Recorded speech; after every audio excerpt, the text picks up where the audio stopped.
বাংলার জমিনের ভিতরে যারা নাস্তিক আর মুরতাদ কাফের আর বেঈমান আছে, যারা আল্লাহর কোরআনের বিরুদ্ধে কথা বলবে, তাদের জিহ্বা টেনে হেঁচড়ে কুত্তাকে খাওয়ানো হবে, ঠিক কিনা?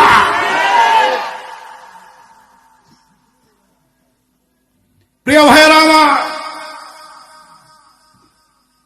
অত্যন্ত মনের গহীন থেকে আর হৃদয় থেকে যুবকদেরকে উদ্দেশ্য করে বলতে চাই,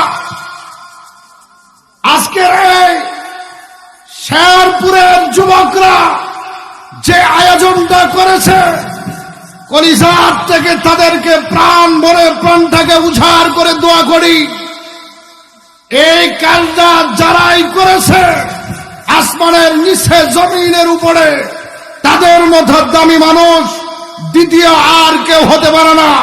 চিল্লায় চিল্লায় বলেন ঠিক কিনা?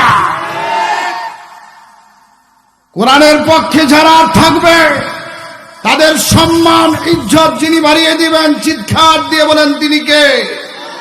আর একটু মহব্বতের সহিত বলেন তিনি কে? প্রিয় ভাইয়েরা আমার,